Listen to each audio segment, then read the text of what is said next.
this time, the next hour. And last night, chapter 1, with the conversations that you have in chapter 1, things got a little tough, but chapter 2, it's back and description and a little bit easier going.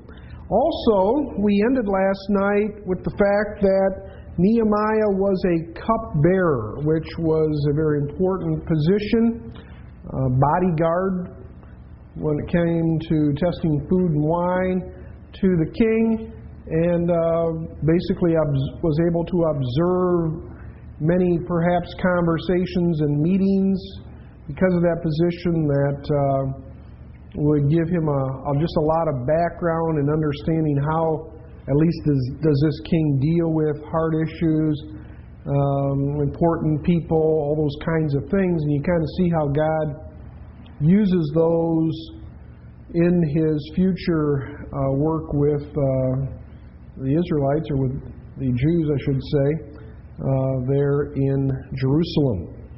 Could you say something about how in our Western way of thinking that since we became Christians, let's say, we viewed men like Daniel and Nehemiah as prophets, because our Bible said that they were, where in Israel's view, maybe they were statesmen or governmental, maybe they were prophets at all, that maybe certain degrees or whatever, like Joseph. Yeah, for those on video, the question is, why within Christian circles would you have Daniel being viewed as a prophet, and where in Jewish circles the book of Daniel may not be in the prophetic section and in the writings? And most would say it's probably percentage of what we know about them.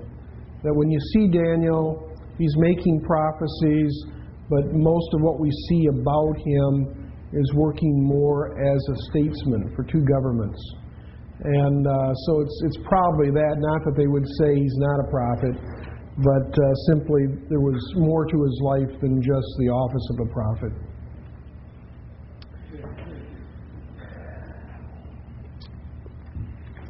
Tonight in chapter 2, he will take his famous night ride and survey the walls, survey the issues that he is trying to take care of. Okay, let's begin with verse 1. Vayahi Bakodesh Nisan Shanaith Asrim Lo Artak Seiste Hamelech. It's a few months later. They're moved on to March or April. Okay, so same year, but same year, 4 months later, so to speak. We've moved from Kislev to Nisan, which will become, which is their first month of their calendar. But about 4 months later, what happens? In the 20th year of Artaxerxes, the king. Okay. Yayin That's a good Lifnav. Yayin is wine. wine. Wine was in front of him, before him, and I took it up. I took up the wine and I gave it to the king,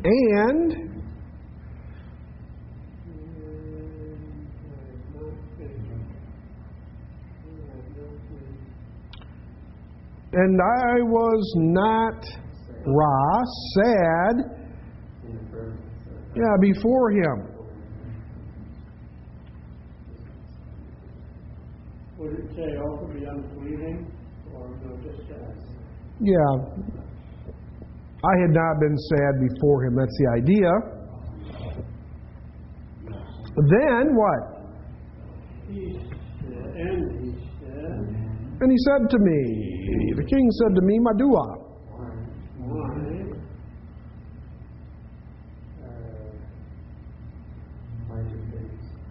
Why is your face? Yeah, and why do we have Ra'im? Face is what? Dual? And so you have a plural match up here. Faces dual, I mean, I know eyes and ears and all that, but faces of the building. Yeah, it's like both sides of it.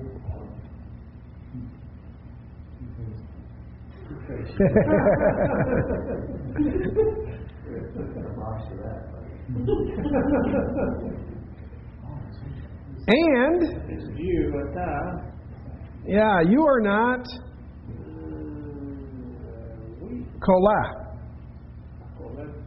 wheat, It's from Chet Lamed Hay, which means to be ill, to suffer, to be in pain, to be weak. King saw that he was doing fine and wondered what was going on. Is that what that says? Is this a message or what? So much for Hebrew, huh?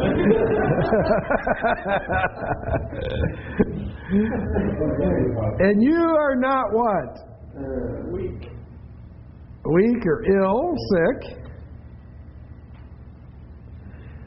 Understood probably in the midst of all of this, therefore,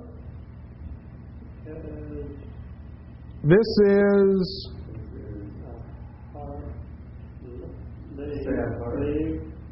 is what do you do with aim? Aim. Yeah, this is not. Is this because of its heart? Yeah, is this not maybe more of a rhetorical idea? Sadness of heart. He was afraid of the question. And I was Very exceedingly. extremely. Why? In that culture, in those positions, you didn't show emotion. It had nothing to do about you. Attention of a king on a bodyguard or servant was unheard of. I mean, and so all of a sudden now, it's like the king has seen something's wrong with one of his close workers. Kings don't do that kind of thing. People get killed for that.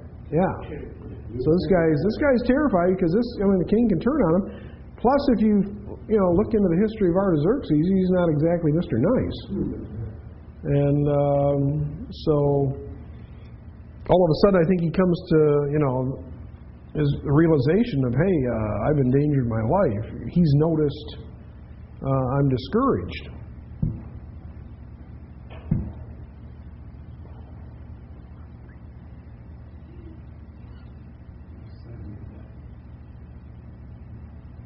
Okay.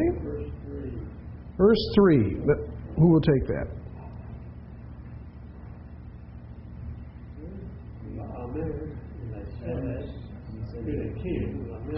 I said to the king, the king live forever. The king live long. Why, Majua, why not be sad in your face?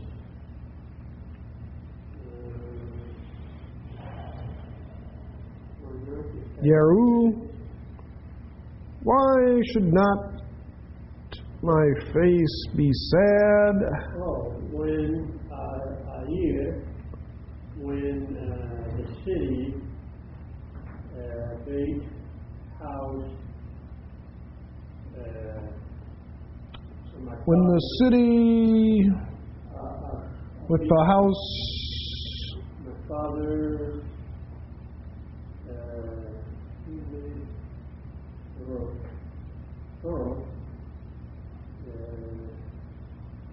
the idea is what? burial place? Yeah, it's where my family's buried. My fathers are buried. And it's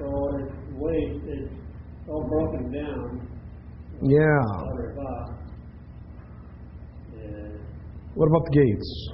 And the entrance The gates were destroyed with fire. Some. Okay. Beginning to assurance. I like because there where it's talking about the gates, ukalu comes from akal, which is what? To eat, to devour, consume. But just to think of the picture of fire eating the wood of the gates. It's kind of interesting. Verse 4.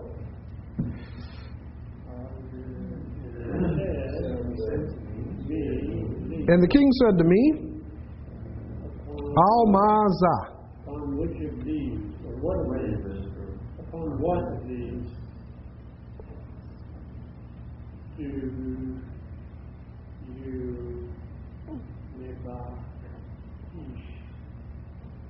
seek?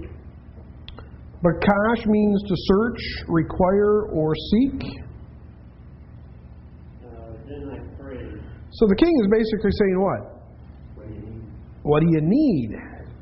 Now notice here, in the doctrine of prayer, you have here the doctrine of split-second praying. Then I pray. How do we know that? A conversation's going on. He asks a question, and you have one of these split-second prayers to God, basically which says, help me give the right answer. There's no instance in the text, there's no evidence that he says, oh, wait till tomorrow, I'll come back and tell you. Apparently the king says, what can I do for you? And probably in a millisecond he's thinking, what should I say? How should I say it? Should I say it? Lord, help me. And you've all been there, right?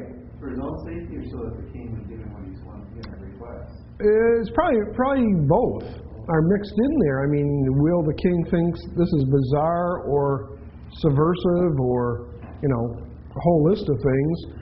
But, yeah, you've been there, haven't you, where you've asked God for help in a millisecond and you believe He's perhaps heard you?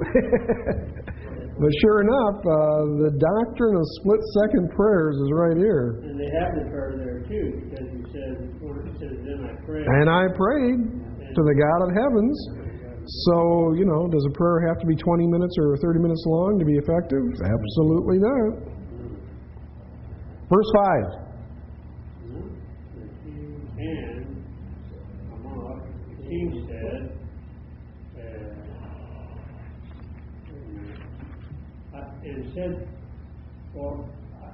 and said to the king, like I said to the king, if the king pleases, or if it seems good, Probably if it seems good, if it's good to the king,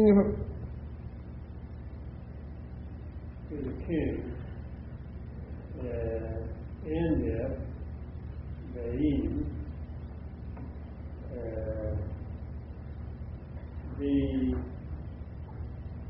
and your servant be well, not placed, but be in your presence. found favor. In your presence. Be well placed in your presence.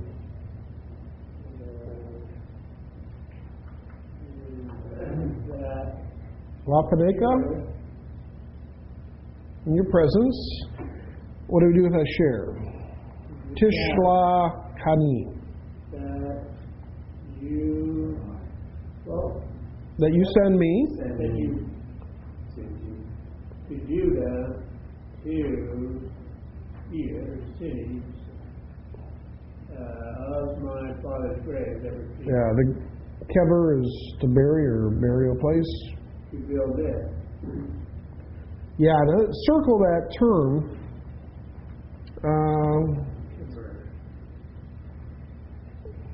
Basically, so that I can build. We see from the description it's a rebuild or repair. Verse 6.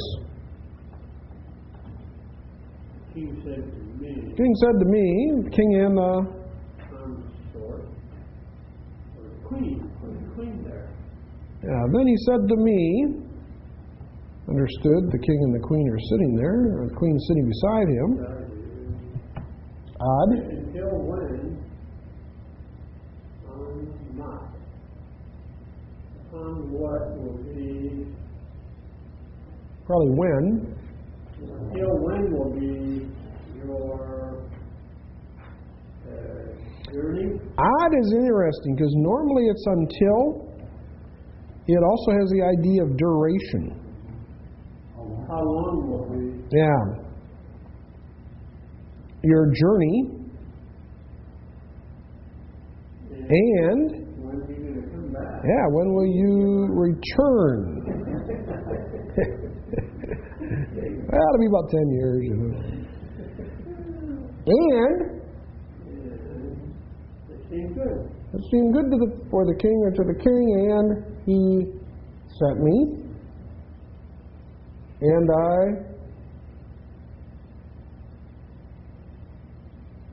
to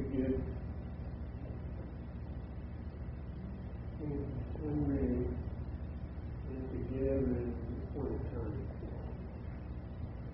yeah, so I gave him an appointed time. Verse 7, and I said to the king, Emal Hamelech. Yeah. Well, it seems good to the king. Yeah, probably if the duration is good for the king. And boy, he's being bolder. And let letters. Term for letters here it can mean edict, it can mean official letter or letter. Which one is that? He wrote. letters. Who for? Me. To me. Pakiyot.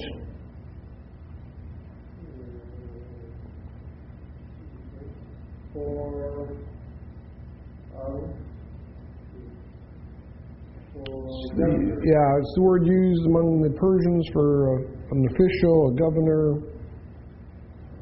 Where? Was that Yahweh is beyond Yeah, beyond river. the river. Asher, that. Here we have a Hiphil imperative, third masculine plural. That the letters may cause me to pass or safe passage through their territories. Okay. Odd. Until when I arrive in verse 8. And a letter to, in other words, addressed to, but to Asaph, who is he? The one who keeps, and this is an interesting term, sound it out.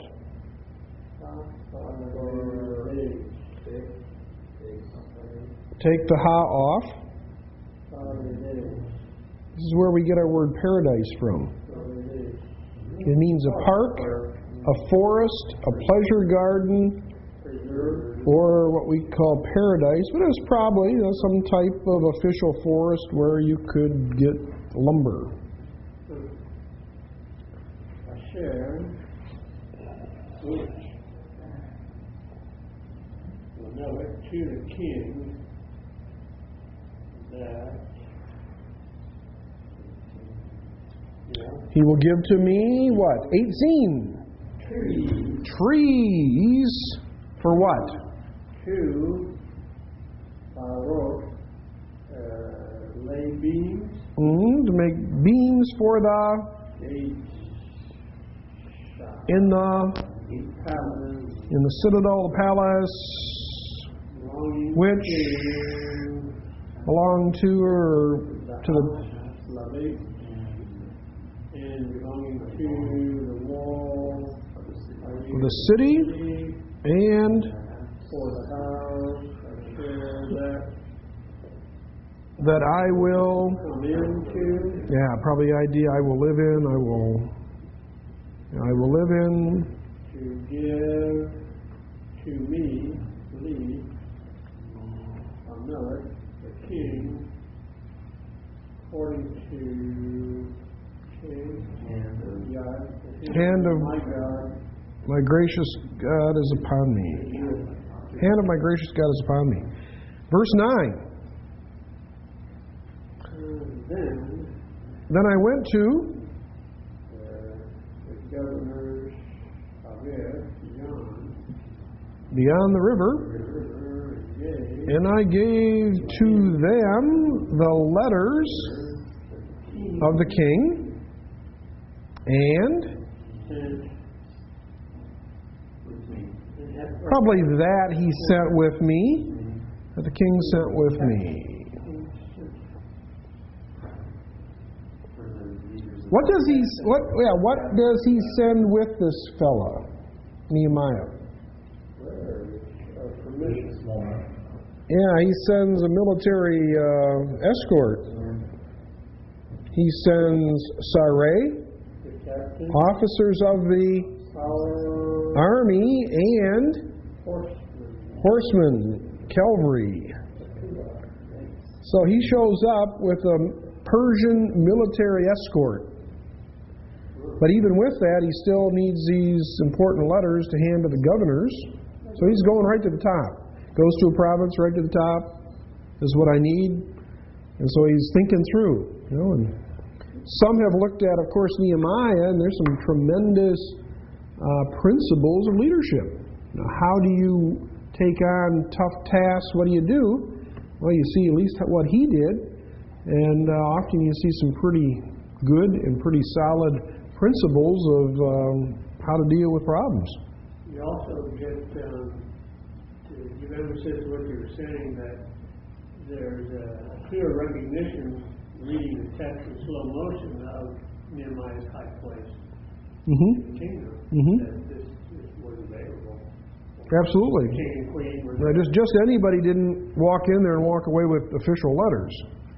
So that was on a track record of the king knowing him, seeing him serve, who knows, probably years. There's a proven track record. Yeah. And think of that. You kind of think, well, you get this here, we get it. You get some young person and, they graduate from high school or college and they want the big job. But they don't know, so to speak, the bigger jobs are based upon what? Hard work on smaller jobs, so showing that they are reliable, showing that they can do the work, on and on and on. And the same thing here. We don't know how many days does this guy go to work wondering, what am I doing? But yet he was faithful. And down the road there was something extremely important with all of that faithful labor and service, and opened a lot of doors. That was pretty much true in this country until, say, World War I. You had to have letters, you were considered a drifter. Sure. You're reading into that history of America at the time. If you were a hobo, you were a drifter. You weren't going to get a job. You were bound. You didn't have letters of recommendation, education, or work. We really got to. We should go back to that. To the letters. That's what we're here for. It includes a matter. Then we have introduction of a problem. And Sanballat, the Horoni, and Tobiah. The servant of the Ammon. Yeah. When they heard that, and it what? To them, yeah, it concerned them with great evil, that Adam, a man, came to investigate, understood probably the well-being for the sons of Israel. So here, what's the issue? They may not know him, but probably it's gotten around. Hey, this very important fella that actually serves the Persian king has shown up with a military escort, and he's wanting to find out the well-being of the Jews we can't stand down there in Jerusalem.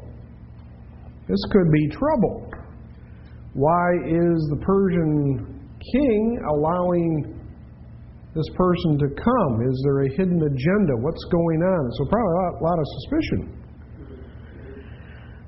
Then what happens? Verse 11. I came and I went to Jerusalem. Came to Jerusalem. I was there. I was there how many days? 3 days. Verse 12.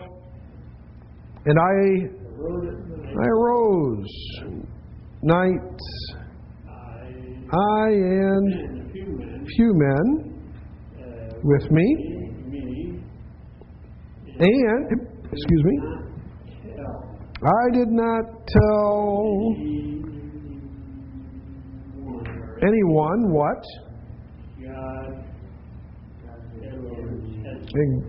Given to, for Jerusalem. Interesting insight. And so he's gone through all this, but, he's kept the information tight. And he wants to size it up before people start second-guessing him, getting in the way, so to speak. He wants to see, hey, what is the problem? What did he hear? He heard from his brother and these men from Judah that the wall was still broken down. It was a lot of problems. Things hadn't progressed as they should. They're probably endangered, etc., etc., etc. And, we don't know his whole background, but how is it a cupbearer is showing up to head up a project to rebuild walls? We don't know his whole background. Maybe he had been what we would call today an engineer or understood building or whatever, but God used something in his thinking to go together to say, hey, maybe I can, help in this situation. That does exhibit another principle of leadership, too. Something close, not jump to conclusions, and be able to get consensus later on. Yep. How do I, when I become convinced, then how do I draw those around me that have basically given up? People he's going to be working with basically have given up on the project. So he's got a big problem ahead. To help them, he has to help them to help them, so to speak.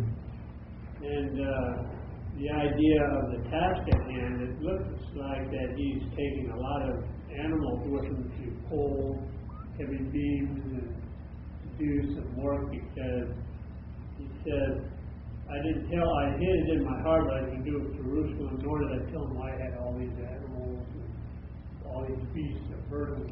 When it starts numbering them out, this is quite the entourage showing up here. Okay? So he didn't tell him what God had put in his heart to do for Jerusalem. Then what? Behema.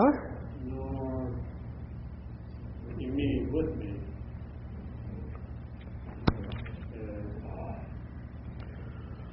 That he can mean only. If only the beast which I rode upon. But what is he really saying there? What is he saying and why does he say it? In the entourage, did he come in a wagon or a chariot? In other words, there's just not a lot of what we would think horses or mules around that you can just all saddle up and ride around, so to speak. But he's kind of making an issue of this. Why doesn't he say they just went out and walked around the walls? You could do that, in an hour or two at night, or 2 hours maybe.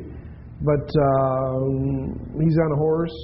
Are they walking? What are they doing? But he makes a point where the horse can't get through here. We got to go there. So he was asleep. Verse 13. And I went out through. We got lots of gates that were out there. They weren't necessarily all burning, though. Were they, all those gates? Well, they had been burnt. I mean, probably some of them by this time they'd done some type of, put the rubble in front or whatever to try to keep. They probably had one or two main entrances and tried to block up the others, but they probably were just, piles of rubble. So he goes out through the what gate? Valley. Yeah, night. He went down towards the front of the iron. Spring of the and towards the gate of Dung Gate. Dung Gate was the south gate. South gate, and you go out the south gate and you go down over the hill and you find yourself in the valley of Hinnom, Gehenna, and that was the garbage dump, and it was just constantly smoking and bad place to be. And time of the Old Testament, before Nehemiah's time, it had been a place where they had done child sacrifice, human sacrifice, the Tophet and all those things mentioned in the Old Testament. So it had kind of at least a double or triple negative connotation in the minds of the people. Not a nice place. So what does he do? He goes out to do what? Inspect. So there, to inspect walls Jerusalem, which Asher. Here we have a puel participle, masculine plural. That's the idea you were talking about before. They were broken down, but maybe the corners were still standing, the buttresses and things like that. Yeah, we'll look at that in just a minute of what it probably ends up looking like. So he's examining the walls of Jerusalem that what? And the gates that had been broken through, eaten by fire, destroyed by fire. Now, let's talk about this for a minute. In the ancient world, how did they siege a city? This is from Assyrian murals, time in the Old Testament. Let's point out a few things here. In a siege, and you have sieges mentioned in 2 Kings 6:25, 2 Kings 7:10 through 11, Ezekiel 4:2, and Ezekiel 21:22. A siege, basically, they would surround, like they did with Masada. They would simply surround it so nobody can get in, nobody can get out. That would be kind of job one. Job two, they would storm the ramparts. When they stormed the ramparts, they would try to, storming the ramparts, they'd try to break through gates and walls. They'd try to find, the weaker points and put your attack there. They could scale the walls. Do we have them scaling the walls here? I thought there was some place with ropes and ladders, but maybe not. Psychological warfare. Often those who were caught, who were trying to escape or get in, were mutilated someplace outside the wall and put in the hot boiling oil and all those kinds of things. Use of battering rams. Go up, just start punching away at the wall, see if you can break a hole through it and go from there. Burning the gate. Is anybody burning a gate? I don't know if I see that. But here, this is kind of a composite, so you got slaves captives being led away. Here you have people getting shot and falling off the walls. Here you have the battering type rams, engines, etc., and so on.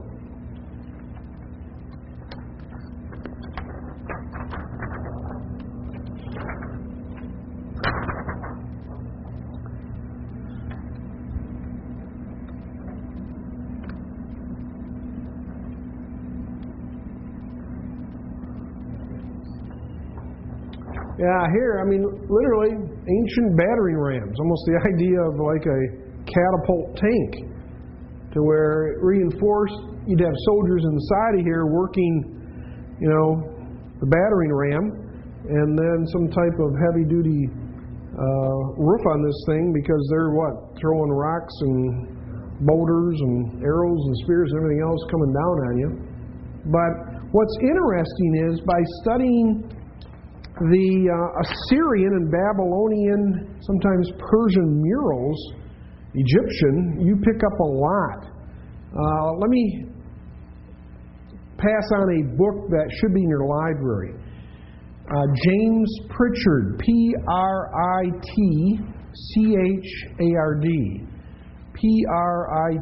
Pritchard. James Pritchard. Ancient Near Eastern Texts. Texts. Ancient Near Eastern Texts.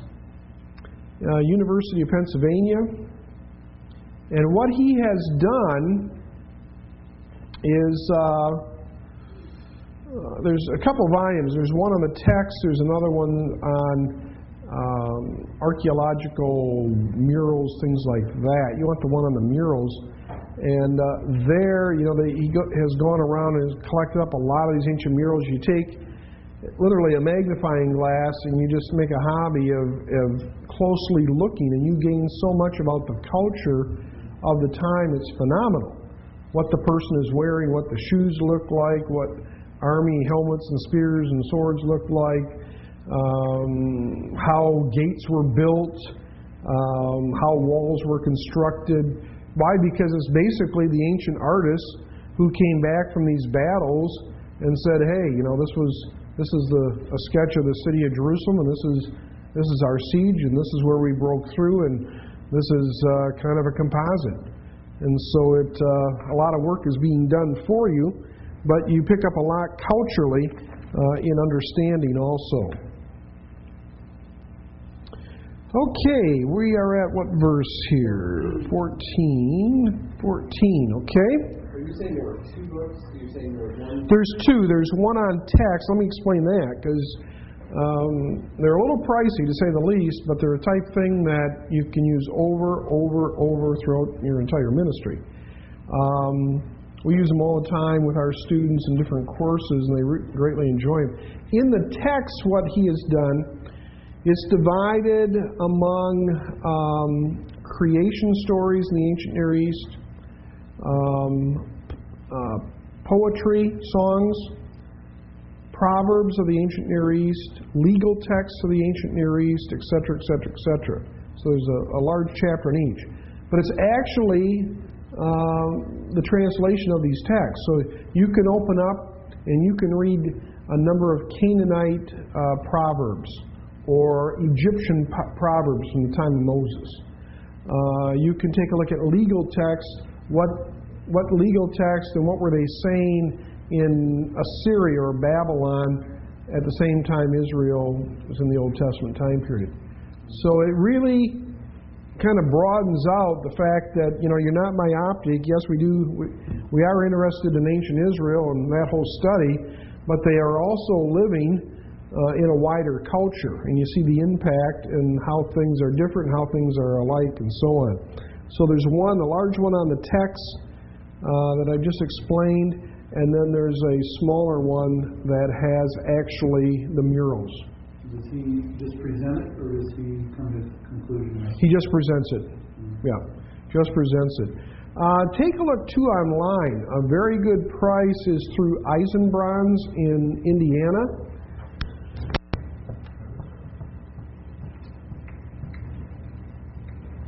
Eisenbrauns Books in Winona Lake,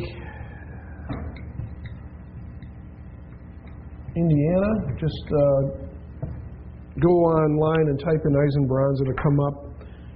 What he does, evangelical scholar, used to teach at Grace Seminary in Indiana, did his doctoral work in Ancient Near Eastern Studies at the University of Michigan. I had him for a couple of my doctoral courses 25 years ago, but he has come up with an interesting idea. He goes around to all these worldwide heavy-duty presses and buys up lots of books in the area of Ancient Near Eastern Studies, biblical studies, and then becomes the clearinghouse. So you'll get pretty decent prices, but also he has used books too. And there's a couple other places you should check. How many know about the 3 or 4 in Grand Rapids, the used books? Everybody know about that? Kriegel's, Baker Books, Erdman's, Zondervan a little bit. Used to be a lot, but a little bit anymore. Kriegel's, I'm pretty sure the first 3. You go there and they have new books, but then they have thousands of used books. What they do is they buy up pastors' libraries and Christian teachers and professors' libraries. They put them all in order. You go in there literally with a shopping cart. You could have it at a grocery store and you just spend hours going up and down the aisles. But you go online, a lot of stuff's online. So you're looking for a book, contact them, say, hey, keep it.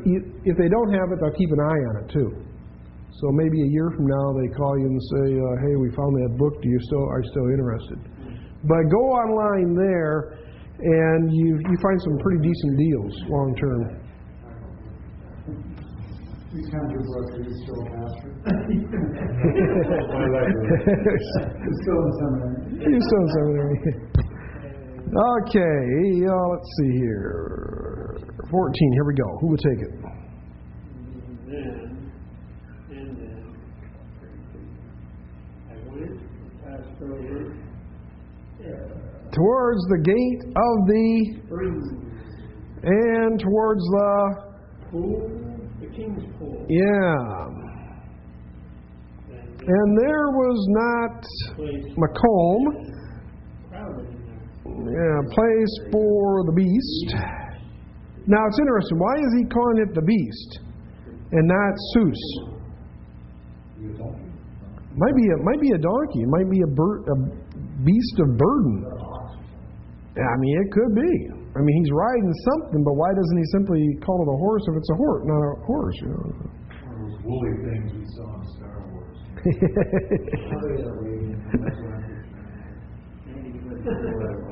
Yeah, I didn't know what it was. It was the beast. Then what?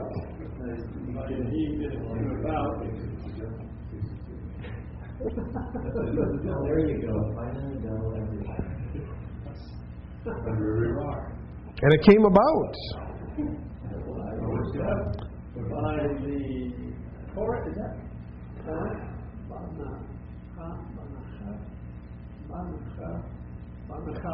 Nachal is what? Rushing water? Is there water? Where's water gushing out? I was going up in the what? Another word for valley? Gully? Probably almost, yeah, a wadi, to where, there could be a river, so to speak, times a year. In the night, and I was inspecting the wall, and I returned, and I came to the valley gate. Okay, and I returned. So he did all this, and finally he's back. Let's take a look here.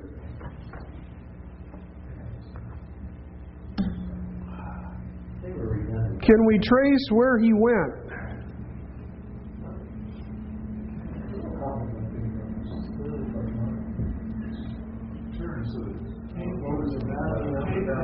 What's that?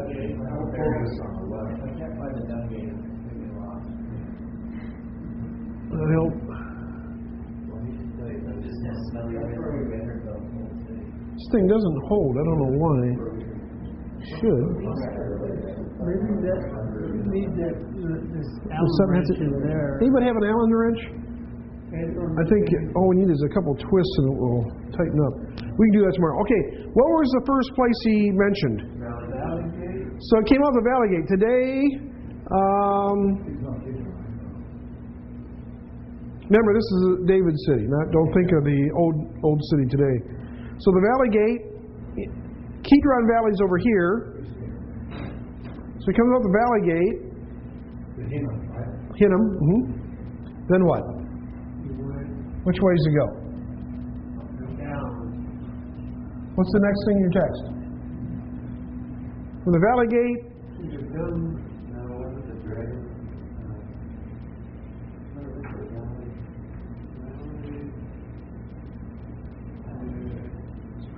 You have to remember, this is the area that Solomon bought and built the temple. As they went through to the water gate, then there was a spring. What's the text say?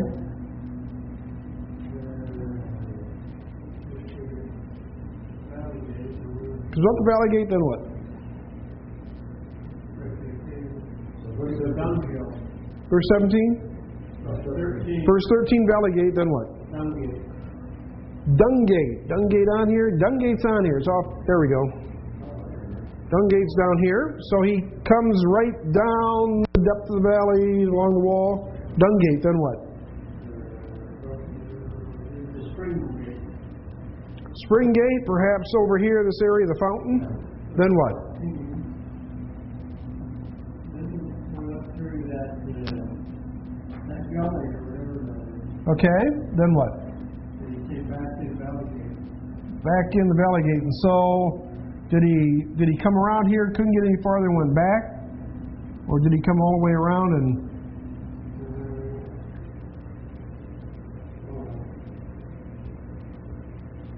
When you fellas went to the Wailing Wall, did the bus drop you off kind of at the south end and you walked up and it was on your right? Yeah, so you would have been let off right up, well, probably in here or here. Yeah, in the over here in the old city today. This is David's city to the south.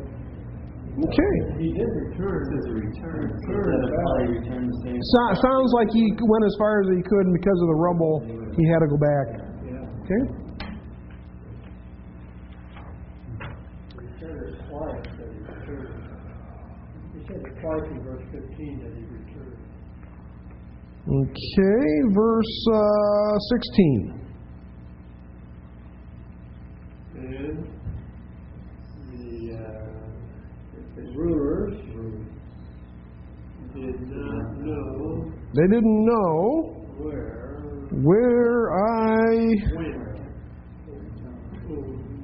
or what. I mean, what I was doing. or the Jews, Yehudim, or the priest, Kohen, Kohanim.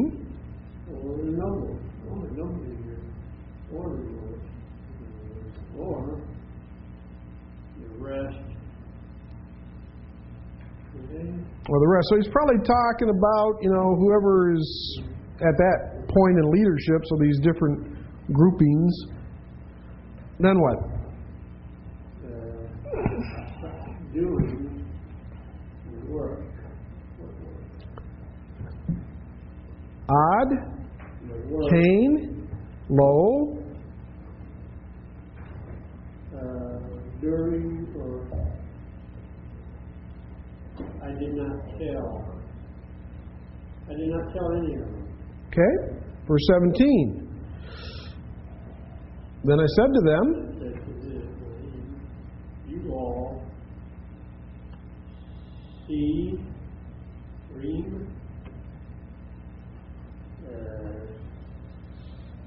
you were the ones seeing what? The Hara'ah? the distress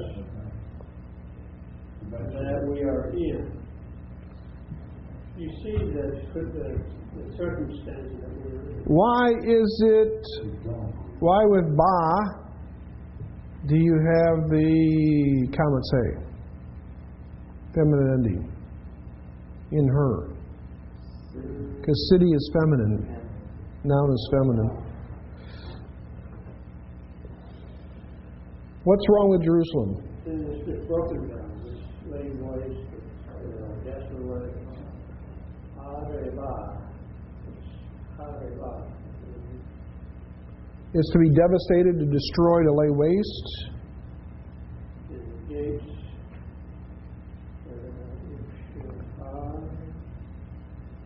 Nishthu. They were burned. Fire, Vaish.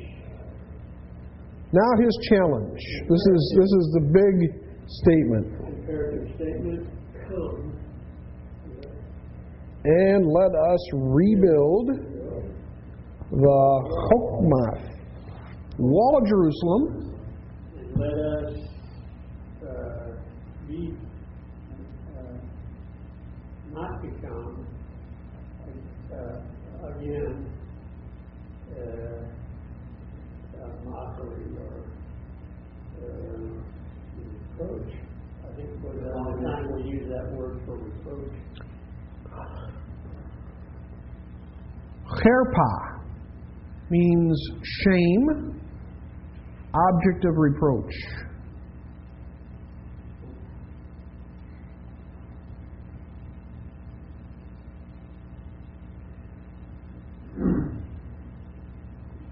Va'agid lahem et Yad Elohei. Then I told them, And God, my God, Elohim, which I share. What? yeah, that hand was what? Good. Good upon me, and af, va'af. Af often can mean what? And also, Anger. It can also mean what as a conjunction?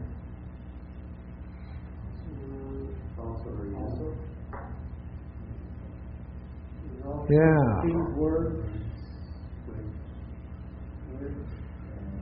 So to me, believe,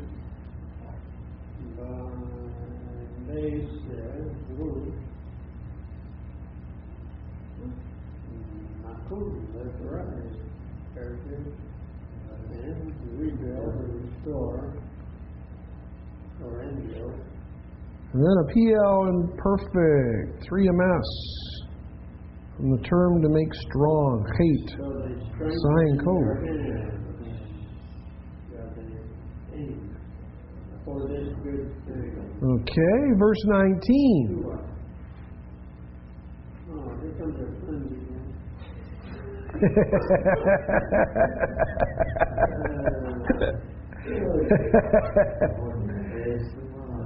Sanballat the Chorani, Vatovia Ha-Eved, Ha-Amoni, And Geshem, a new one. new guy, Geshem, the Aravi, the Arab.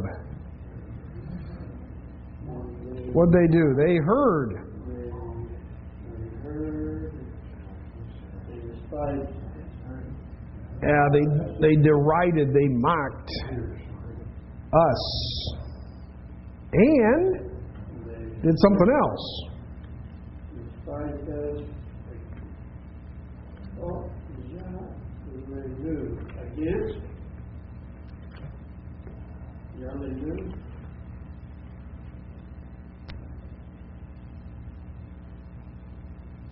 Oh, positive. And they said, Mom, what is the thing which those you are doing against Amalek, king? What are you doing? Rebelling against the king? Yeah. Verse 20.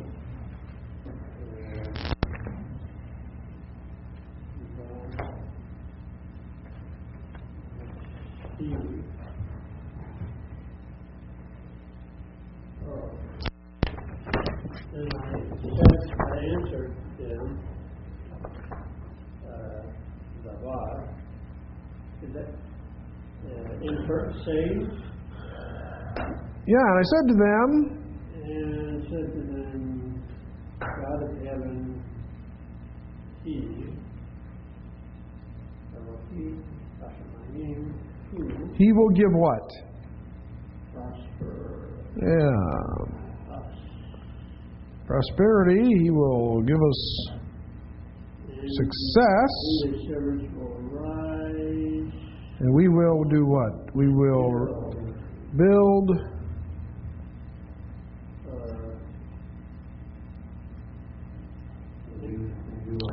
But you will not collect. Portion? To have a part, a portion. You will not have a portion or right, nor even a memorial in Jerusalem. yeah.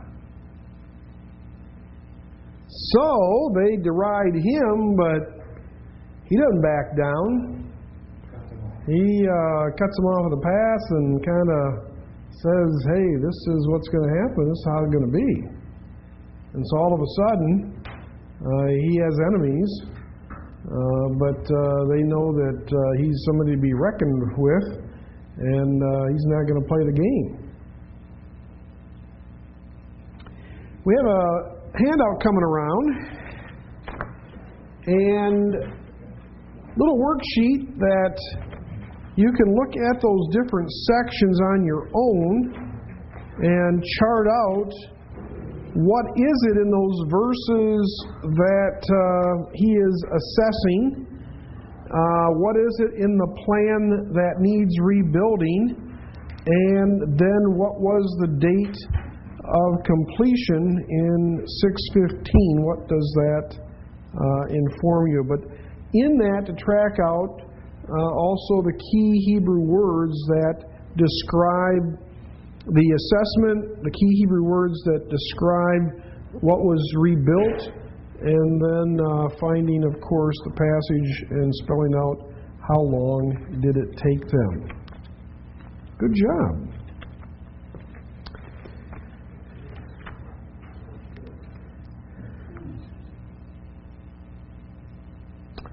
Okay, let's see here. Numbers 13.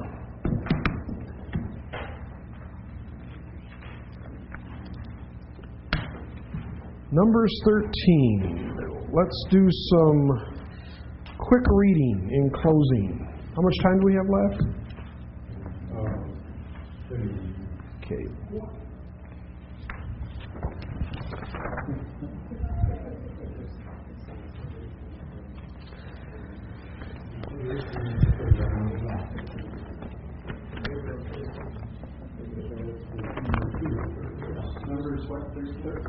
Numbers 13.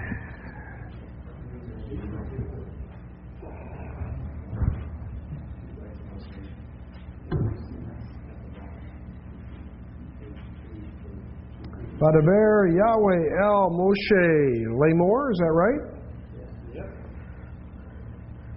I need to hear from someone over on this side.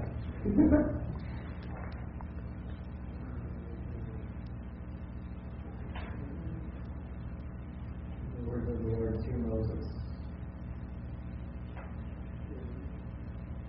saying, Yeah, Yahweh spoke to Moses saying, who will take the next several words? Shalak Laka Anashim.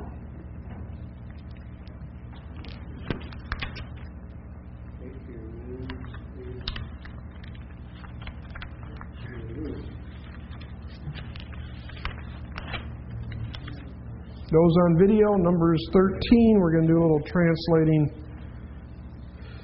First several verses. send out very just men.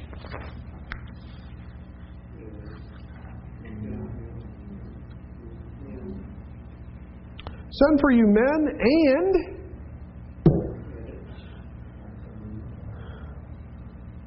explore, scout, spy the land. Root there is Thav, Vav, Resh. Tur. The land of? Yeah, Kinyan, Canaan. Which I give which I give to the sons of Israel. Ish Echad. Each man, Lamate.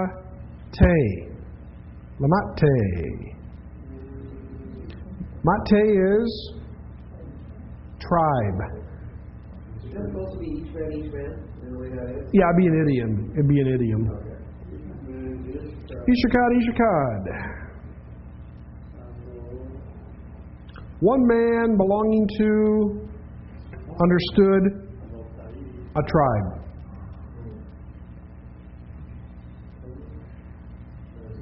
Man would be man for man. Is that what the idiom? Man representing man by man. The idiom I'm saying, not literally. Yeah, it's along that idea, sure. Belonging to a tribe. Then what?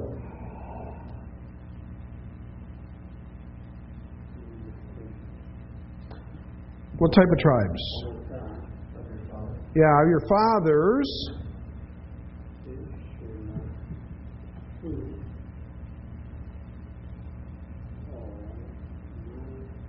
Shalak is the root. What do you do with it?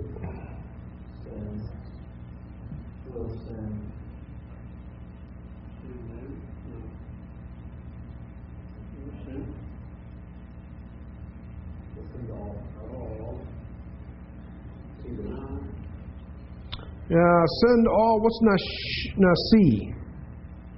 Official, prince? Yeah, leader. Official. Bahem.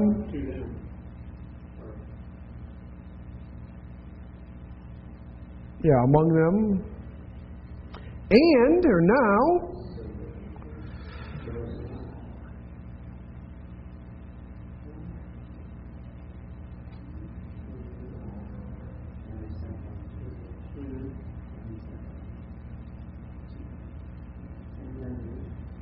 yeah, Moses what?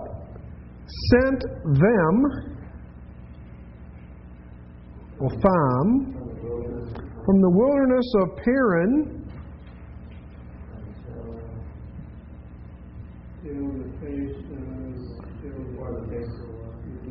and before face of Yahweh, all of them, Anashim, Rashi, B'nai Israel. Rashi is from Rishon. Yeah, so they're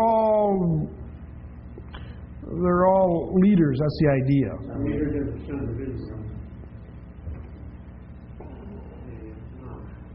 Hema means multitude.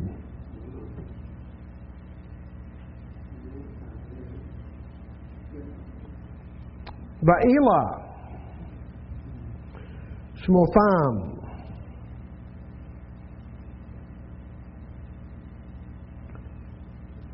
Now, or and, these are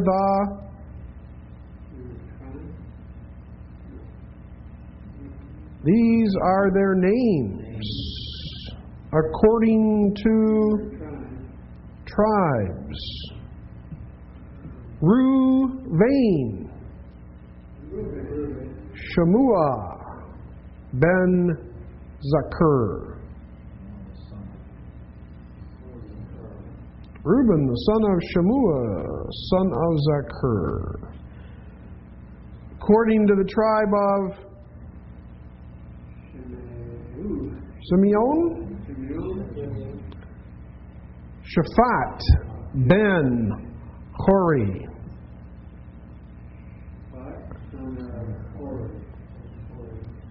According to the tribe of Yehuda, Caleb, one of the good spies, son of Yepune. According to the tribe of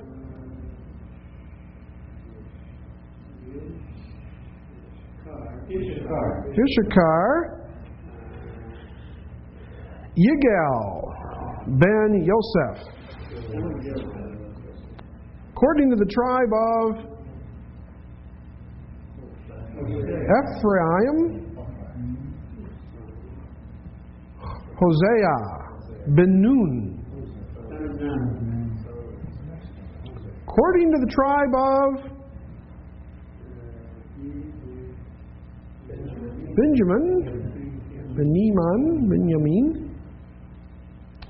Pelti, son of Raphu. According to the tribe of Zebulun, Gideel ben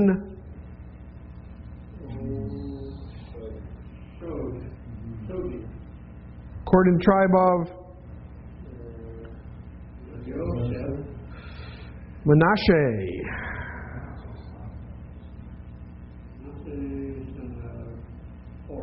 Notice what's going on there in 11. Remember, there's not a tribe named Joseph, right? So Joseph has two sons, Ephraim and Manasseh. And so now, Ephraim's been mentioned, but now it mentions Joseph. But it kind of reminds you that, hey, he got a double portion. And now it's through Manasseh. And that individual is Gadi ben son of horse.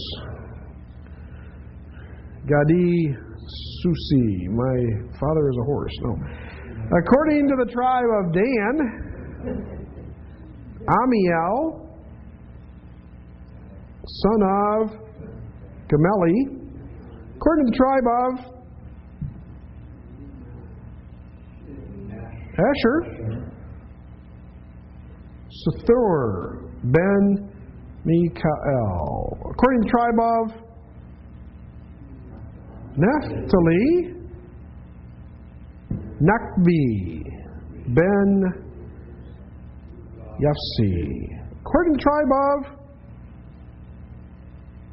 Gad,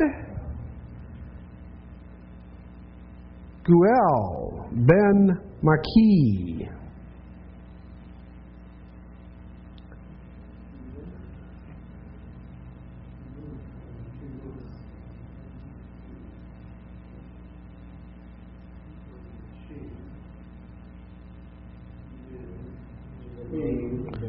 These are the names of the men who Moses sent to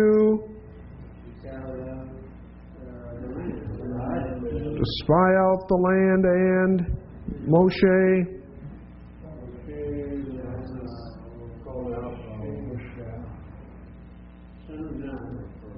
so he chose the son of Nun, Joshua.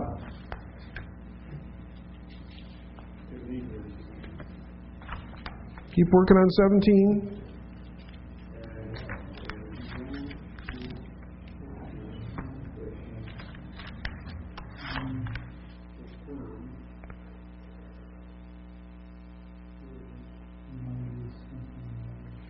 And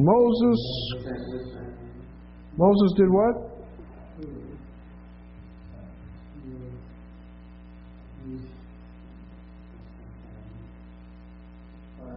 What's Korah? Korah? Kofresh Aleph is vocab. Korah.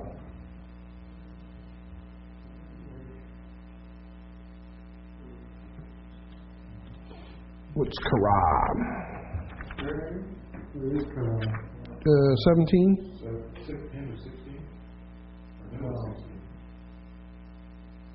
Yeah, 16. Yeah. Lahoshea bin Nun Yahoshua. So he changes his name. So now we call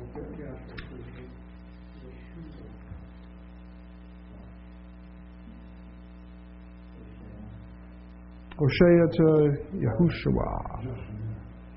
Good job. Okay, here's what we'll do. Tomorrow night the quiz will be over the translation tonight of Jacob and Pharaoh. And make sure you get that verse or that verb identified and parsed. And there's also 10-point bonus for what? Okay, so I need just a good sentence on that. And tomorrow night we'll do chapter 3. We will do another major chunk of the short story. We will also do some reviewing in Dorsey. And we will have a short journal article another one by Lawler on the Ammonite War with David, and a few other items tomorrow night. Questions? Where will you be article today? Reviewing in Dorsey. What we'll do is probably take another 25 pages, and then Saturday 25, and then we'll leave the rest for your own perusal. Good night, good translation, and sleep well, and we will push forward